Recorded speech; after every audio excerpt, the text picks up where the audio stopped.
దారెదురైనా ఎటు వెళుతుందో అడిగాన, ఏం తోచని పరుగై ప్రవహిస్తూ పోతున్నా,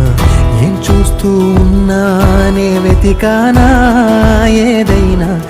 ఊరికెనే చుట్టూ ఏవేవో కనిపిస్తూ ఉన్నా,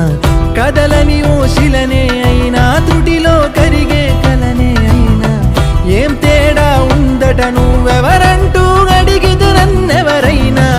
ఇల్లాగే కడదాకా ఓ ప్రశ్నే ఉంటానంటున్నా, ఏదో ఒక బదులైనను చెరబొద్దు